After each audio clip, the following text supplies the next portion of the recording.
प्राची खंडेलवाल जी, जयपुर से। माता वल्लभ श्री अरविंद। गुरुदेव भगवान, आपके चरणों में कोटि कोटि प्रणाम। भगवान, मेरे मन में चिंता और अविश्वास का भाव समय समय पर आता है, जिससे मैं दूर करने का प्रयास भी करती हूँ, पर ये प्रकट होता रहता है। मैं किस प्रकार अपना विश्वास बढ़ा सकती हूँ? क्या मार्गदर्शन? नाम जब जैसे जैसे पाप नष्ट होगा तो हृदय में प्रकाश होता है ज्ञान का। हमें विश्वास कब होता है? जब हमारी अनुभूति में आवे कुछ ना। दूसरों की अनुभूतियां तो हम सुन रहे हैं, पर हमारी अनुभूति तो है नहीं, तो हमें विश्वास नहीं होता है। हमारी अनुभूति कैसे? तो अनुभूति करने वाले जो हमारे करण हैं, अंतःकरण, मन, बुद्धि, चित्त, अहम, ये मलिन हो चुके हैं। इनको निर्मल किया जाए तो हमारी अनुभूति होने लगेगी, श्री भगवान है, ये अनुभव होने लगेगा। हमारी बात प्रभु सुन रहे हैं, उत्तर मिलने लगेगा। हमारी चाहत प्रभु देख रहे हैं, आपके सामने उसका परिणाम आने लगेगा। पर इसके लिए हमें पहले तप करना होगा। तप माने कष्ट सहना होगा। जो गंदी हमारे अंदर प्रेरणाएं होती हैं उनको सहना होगा। वो जलाती हैं, चुपचाप उस ताप को सह लो और नाम जप करो तो विश्वास जागृत हो जाएगा। विश्वास जागृत हुआ तो भगवत प्राप्ति दुर्लभ थोड़ी है। बिन विश्वास भगति नहीं, ते बिन द्रवहि न राम, राम कृपा बिनु सपन्यु, जीव न लह विश्राम। बिना भगवान की कृपा के स्वप्न में भी जीव को शांति नहीं मिल सकती। और भगवान की कृपा का अनुभव, भक्ति का अनुभव विश्वास से होता है। अब ये विश्वास बड़ा कीमती चीज है। भगवान पे विश्वास हो गया मतलब काम बन गया। तो मलिन अंतःकरण में संशय बना रहता है, निर्मल हृदय में विश्वास रहता है। तो हमें पहले सफाई करनी है। क्या? पहले गंदगी नहीं आने देना, और जो अंदर की गंदगी उसको साफ करना है। हमारे अंदर भगवान ने बुद्धि दी है, हमें पता है कि हम क्या गलत करते हैं। कोई नहीं कह सकता मुझे पता नहीं, क्योंकि तत्काल आपको आदेश होगा अंदर से गलत है और आप जलोगे तत्काल। क्योंकि भगवान सबके हृदय में बैठे, कोई नहीं कह सकता मुझे पता नहीं था कि गलत काम है। जो गंदी बात है, जो गंदे आचरण है, जो बुरी बात है, वो सबको पता है। अब जब जानबूझ करके बुरा कर रहे हो तो फिर पाप क्या होता है? आवरण होता है, वो सत्य को ढक देता है। सत्य को ढकने का मतलब जैसे सूर्य है तो कोहरा सूर्य को नहीं ढकेगा, पर हमारे नेत्र ढक गए तो हमें लगता है सूर्य ढक गया। ऐसे ही पाप हमारे ज्ञान नेत्रों को ढक लेता है, विवेक को ढक देता है। अब हमारे को लगता है पता नहीं भगवान है भी कि नहीं। ये मलिन हृदय का लक्षण है, अविश्वास उत्पन्न हो जाना। तो हमें लगता है अगर हम नाम जप करें और बुरे आचरणों से बचें, पहले बचें और नाम जप करें तो हमारा हृदय पवित्र होना शुरू हो जाएगा। अब जब नाम जप भी थोड़ा कर रहे हैं और गंदे आचरण भी कर रहे हैं तो बहुत काल तक आपको कुछ अनुभव नहीं होगा, जब तक गंदे आचरणों पर विजय नहीं प्राप्त करोगे। तो नाम जप, अच्छे आचरण, तो धीरे धीरे सत्संग सुनने से, भगवान की कृपा से भगवान पर विश्वास हो जाए। किसका प्रश्न था? हाँ, आत्मविश्वास एवं परिजनों पर विश्वास की कमी होती है। आत्मविश्वास एवं परिजनों पर विश्वास की कमी हो जाती है। परिजनों पर विश्वास नहीं कर पाते। देखो जब हमारा विश्वास होता है ना तो हमें कोई भी अविश्वासी नजर नहीं आता। और जब हम दृढ़ विश्वास करते हैं ना तो हम आपको कहते हैं आज तक जीवन में कभी विश्वासघात नहीं हुआ। आज तक तुमसे कितने लोग मिलते हैं तुम जानो, लेकिन हमसे लाखों करोड़ों लोग मिल चुके बचपन से बाबा जी। कभी क्यों? क्योंकि हम किसी पर विश्वासघात कभी नहीं किए, तो हमारे साथ कभी विश्वासघात नहीं हुआ। आगे भगवान जाने, अभी तक की, आज तक की बात बता रहे हैं। आप सब बैठे हैं ना, हमारा विश्वास है कि हमारे प्रभु हमारे को दर्शन देने इतने रूपों में आए हैं। हमको आह्लाद होता है आपसे बात करके, आपसे मिलके। आपके जाने के बाद जब आप जाते हैं तो हमारा हृदय शांत और प्रसन्न होता है कि इतनी हमारी भगवत सेवा बन गई, इतने स्वरूपों में आए हुए जनों की सेवा बन गई। हम वाणी के द्वारा, दृष्टि के द्वारा इनको सबको सुख पहुंचाया। देखो हमारी विश्वास की कमी है, इसलिए ये दोष उत्पन्न होता है। हमारा दृढ़ विश्वास हो, बस हमें अपने को सुधार तो सब ठीक हो जाएगा। परिवार में, समाज में, राष्ट्र में जब हम सत्य रहेंगे, धर्म से रहेंगे, तो जो धोखेबाज कपटी है ना वो भी आके सत्य और धर्म, कम से कम हमारे सामने तो इतना समझो, हमारे साथ, हमारे सामने कम से कम सत्य और धर्म से बैठेगा। इसके बाद जब फिर हवा लगेगी तो बात अलग है। और अगर रंग चढ़ गया तो आजीवन के लिए सत्य और धर्म से चल पड़ेगा। ये बात समझो, हमको अपनी कमी को दूरी करना है, हमको अपना हृदय मजबूत करना है, तो हम नाम जप करें। परिवार के सदस्यों के हृदय में भी श्री भगवान बैठे हैं, आप उन पर दृष्टि डालो। यही तो हम कहते हैं, हमारा अगर विचार भगवान से जुड़ा हुआ है तो हमें कोई परास्त नहीं कर सकता। यद्यपि विपरीतताएं आती हैं, क्या मीरा जी के जीवन में विपरीतता नहीं आई? या और भी महाभागवत संत जन या जो स्त्री स्वरूप में संत जन हुए, क्या उनकी विपरीतता नहीं आई? प्रतिकूलताएं आती हैं, विपरीतताएं आती हैं, पर हम भगवत मार्ग के पथिक हैं। इन्हीं पर विजय प्राप्त करने के लिए तो हमारी महिमा है। अरे अनुकूलता में, जय जय में, नमस्कार में, प्रणाम में तो सब महान है। महान तो तब है जब गाली हो, प्रतिकूलता हो और हम निकल जाए वहां से, हमारे अंदर कोई प्रभाव न पड़े, तब तो बात समझ में आती है। तो पहले आप अपने को मजबूत कीजिए, आपका कर्तव्य है जो उस पर ध्यान दीजिए। सास ससुर से आपको व्यवहार कैसा करना है, पति से कैसा व्यवहार करना है, परिवार के जो निज सदस्य जन है उनके साथ कैसा बर्ताव करना, ये आपका। वो आपके साथ कैसा करते हैं प्रभु देखेंगे। आप अपने वर्ताव से हो तो दुखी नहीं होगी। जब हम अपना वर्ताव अच्छा करके और उससे चाहते हैं वर्ताव कि हमारे साथ अच्छा व्यवहार हो क्योंकि मैं अच्छा करती हूं, तब हम दुखी हो जाते हैं। ये गलत हो गया। हम अपने कर्तव्य का, धर्म का पालन करेंगे। यदि आप हमें दुख देते हैं तो हम सहेंगे, इसका परिणाम जिसका हम पालन कर रहे हैं वो तुम्हें देगा। धर्मो रक्षति रक्षिता, धर्म की जब आप रक्षा करोगे तो धर्म आपकी रक्षा कर लेगा, उनको दंड अपने आप मिल जाएगा। हम मनाते नहीं, पर अपने आप उनको दंड विधान मिल जाएगा, क्योंकि जो भगवान का आश्रित है तो करो सदा तिनके रखवारी, जिम बालक राखे मातारी। जो अपराध भक्त कर करई, राम रोष पावक सो जरई। तो हमको चिंता क्या कर रही है, इसलिए सावधान। अगर हम ऐसी बाहरी व्यवहार वृत्ति में रहे तो कलह, अशांति, झगड़ा, तो वो गृहस्थी क्या रहेगी, वो तो बहुत दंड विधान वाला नर्क समझ लो। जिस परिवार में कलह है, झगड़ा है, अशांति है, मारपीट, वो क्या जीवन है। अगर एक एक संभलना शुरू हो जाए तो समाज सुधर जाए। हम लोगों के मन में क्या रहता है, ये सुधर जाए, ये सुधर जाए, ये सुधर जाए, और ये सुधर जाए, ये कभी नहीं आता। अगर ये सुधर जाए आवे तो अपने आप सब ठीक हो जाए। हम अपने को संभाले, आप अपने को ठीक करो, आप अपने को ठीक करो, समाज ठीक होने लगी। पर हम लोग क्या करते हैं कि हम मनमानी कर सकते हैं लेकिन तुम मनमानी नहीं कर सकते हो, बस यही बिगाड़ हो जाता है। हम दूसरे को संभालना चाहते हैं, दूसरे को सत्य पे, दूसरे को धर्म में हो, हम स्वयं नहीं, तो ये बात बिगड़ जाती। हम अपने धर्म का पालन करें तो निश्चित हम सुखी होंगे और हमारा प्रभाव पड़ेगा। डॉक्टर पंकज शुक्ला जी, राधा वल्लभ श्री राधा वल्लभ श्री हरिवंश महाराज जी, आपके चरणों में कोटि कोटि प्रणाम। महाराज जी, पश्यंती वाणी से जाप एवं निर्वाणी क्रिया में क्या भेद है? आप किस मार्ग में चल रहे हैं? महाराज जी, पहले परमहंस अमृत झिरिया जी ने मुझे प्रणव का जाप बताया था, जीव को नीचे लगा के और ओम का जाप करना।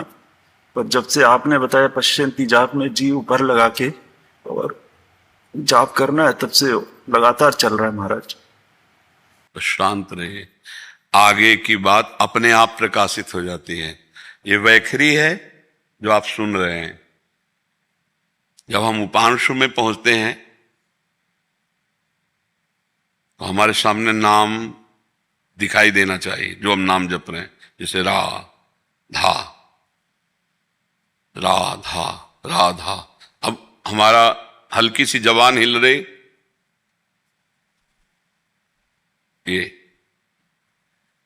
ये मध्यमा से जब शुरू हो गया, केवल देख रहे हैं, जैसे होटलों में नहीं चलता रहता लिखा, ऐसे हमारे दिमाग में चल रहा है।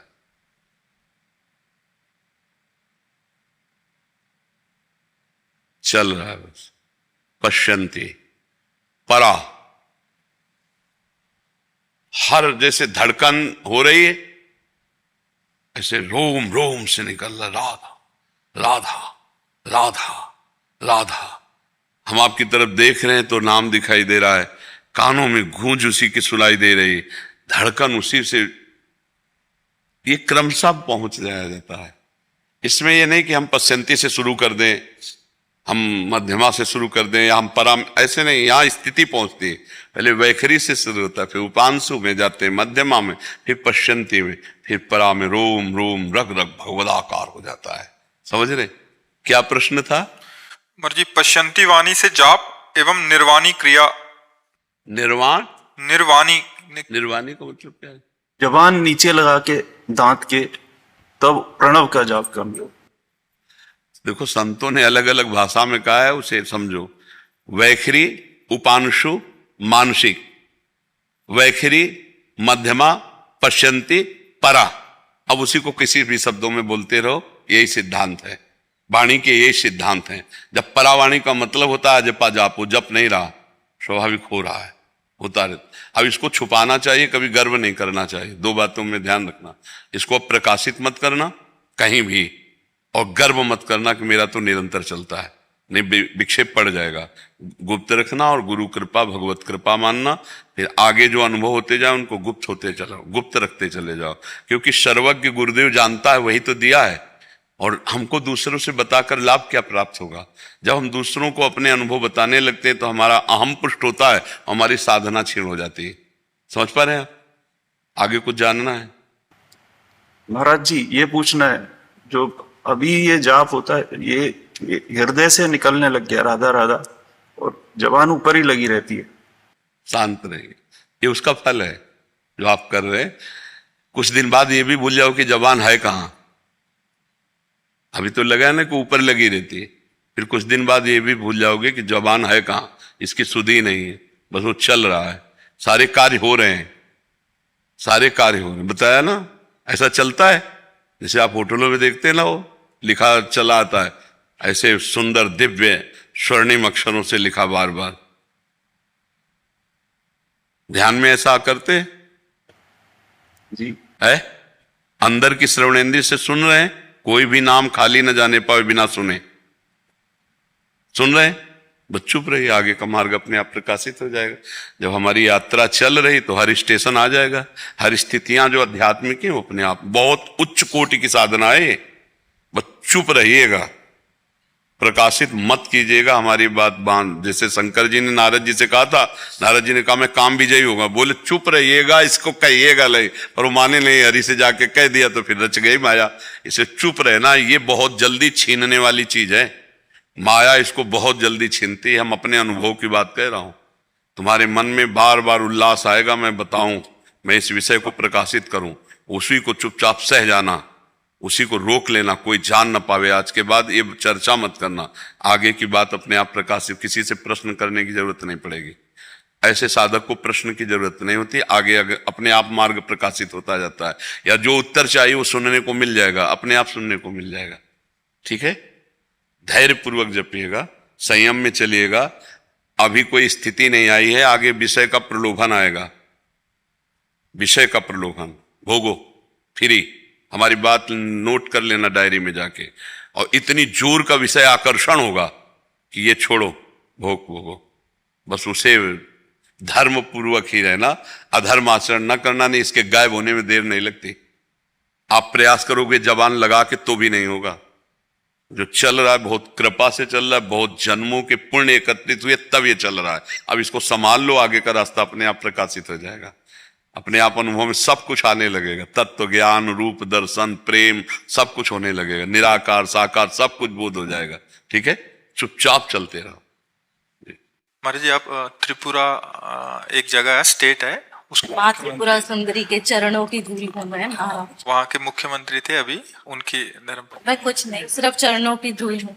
विचलित हूँ, भ्रमित हूँ, मन में बहुत द्वेष है, हर रोज एक ही प्रश्न से लड़ रही हूँ, उसका उत्तर आपसे चाहती हूँ। मैं मर्यादा पुरुषोत्तम राम की मैं भी उतनी ही भक्ति करती हूँ, निरंतर मेरे शिव के आराध्य के साथ मैं जुड़ी हुई हूँ। मैं जानना चाहती हूँ महाराज आपसे, क्या मेरी माँ जानकी को न्याय मिला है? ये संसारिक लोगों ने लीला में और संसार के दोनों को क्या आप एक जोड़ रहे हैं? क्या दिव्य चिदानंद में लीला को आप त्रिगुणात्मिका मलिन माया की लीला से जोड़ेंगे? पहली गलती है। भगवान श्री राम त्रिकालज्ञ सर्वज्ञ हैं। भगवान श्री राम के निज जनों में एक गर्व प्रकट हुआ था, उसी गर्व को चकनाचूर कराने के लिए भगवान ने जो वन गमन लीला बाद में की, और अपने पुत्र लौकुश के द्वारा सब महिमाशाली अपने भ्राता तक के सबके बलों को चूर करवाया। और इसके बाद माता जी का प्रादुर्भाव पृथ्वी से ही हुआ था, माता जी पृथ्वी में ही लीन हो गई। ये तो मानना ही पड़ेगा कि जब भगवान अवतार लेते हैं तो अंतर्ध्यान की लीला करते हैं, तो कहां अन्याय कहां हुआ?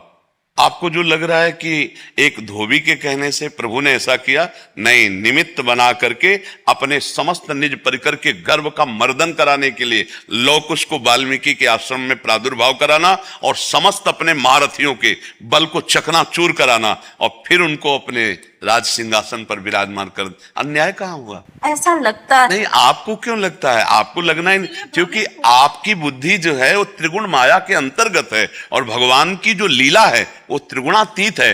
चिदानंदमय देह तुम्हारी विगत विकार जान अधिकारी। ऐसा नहीं, आप उस विषय को नहीं जान सकती है। जब तक उस कोटि की दिव्यता नहीं होगी तब तक आप उस दिव्य लीला को कैसे समझ पाएंगे? जैसे हम आप मिल जाएं, अब इनके आगे हमको आपको खेल दिखाना है, तो हम आप बैर विरोध का अगर भी खेल करेंगे तो इनको लगेगा कि गुरु शिष्य में बैर विरोध कैसे हो सकता है। लेकिन जब ये हमारे आपके रास्ते को जानेंगे तो हंस देंगे कि दोनों मिल के चले थे, इसलिए ऐसा खेल खेले थे। तो रावण कुंभकर्ण जय विजय है ना, भगवत पार्षद ना, भगवान का अवतार एक लीला विनोद के लिए हो रहा है ना। तो जानकी जो भगवान की अर्धांग से प्रकट हुई है, वो भूमि से प्रकट होने की लीला है, भगवान की अर्धांग है जानकी। जैसे शिव और शिवा अभेद हैं, ऐसे राम और जानकी अभेद हैं, ऐसे राधा और कृष्ण अभेद हैं। इनकी लीला जो होती है उसमें रहस्य छुपा होता है। तो अपने जनों, अब भगवान के निज जनों का गर्भ कौन मर्दन कर सकता था? भगवान का अंश ही कर सकता था। अब भगवान अयोध्या में रखकर ऐसा नहीं कर सकते थे, इसलिए वाल्मीकि जी के आश्रम में उनको, हाँ, वो लीला है भगवान की और ये मिलकर लीला है। ऐसा नहीं है कि जरा भी कहीं भी अन्याय। धर्मात्मा जितने भी हुए हैं, महात्मा जितने भी हुए हैं, भगवान श्री राम के कहीं भी किंचन मात्र भी मर्यादा पुरुषोत्तम में इतना भी दोष नहीं निकाल सकते। तो फिर वो अपनी प्रिया के साथ ऐसा कैसे कर सकते हैं? वो तो उनकी अर्धांग है, उस लीला को समझना है। तो आप उनमें पहले तो ये भाव हटा दीजिए। हाँ, वहां लीला थी जिससे सबको बांध दिया, सबके अभिमान को चूर कर दिया। आप देखो ना, और फिर आकर के विराजमान होते हैं अयोध्यापति के समीप आकर ही तो विराजमान होते हैं। और जानकी जी का प्रादुर्भाव भूमि से हुआ, इसलिए भूमि में अंतर्ध्यान हो गई। और अंतिम लीला आप कृष्णावतार में देख लीजिए, अपने सामने अपने वंश को कटवाते हैं कि नहीं कटवाते? ऋषियों से साफ दिला करके और अपने सामने। तो ये लीलाएं हैं भगवान की दिव्य। उन लीलाओं में हम पार्थिव बुद्धि से अगर देखेंगे तो हमें कहीं ना कहीं दोष दिखाई दे सकता है। मुझे ऐसा लगता है महाराज, कलयुग के इस चरण में भी हम महिला कहीं ना कहीं उसी तरह से कहीं ना कहीं पीड़ित होती जा रही है। कहीं हमारे, लेकिन उसी तरह मत बोलिए, अच्छा ठीक, क्योंकि वहां कहीं भी पीड़ा जानकी जी को नहीं थी। महर्षि जो वाल्मीकि जी हैं, इतने समर्थ महापुरुष हैं जो भगवान के अवतार के पहले ही भगवान की लीलाएं लिख दी। उनके पास जानकी जी सुरक्षित है, जहां काल की भी ताकत नहीं है कि तनिक भी वहां कोई उपद्रव कर सके। तो अन्याय शब्द या उनके साथ कोई अनीति, ऐसा आज का जो समय, हम कलयुगी प्राणी हैं, हम वासनाओं से युक्त हैं, हम सुख चाहते हैं, सुख देना नहीं चाहते। सुख भोगने की लालसा से अन्याय होता है, सुख देने की लालसा से कभी अन्याय नहीं होता। हम सब सुख लेने की लालसा में, इसीलिए ऐसा नहीं कह सकते कि केवल स्त्री के साथ ही अन्याय होता है। जहां सुख लेने की लालसा है वहां अन्याय है। अपने सुख भोगने के लिए अपने पूरे परिवार को जहर देकर लड़की भाग जाती है ना। एक पुरुष से ब्याह होने के बाद दूसरे पुरुष का वरण कर लेती है, अपने पति की हत्या कर देती कि नहीं कर देती? कि या स्त्री के साथ ऐसा व्यवहार किया जाता है या पुरुष के साथ व्यवहार किया जाता है, एक पक्ष में आप देख नहीं सकती।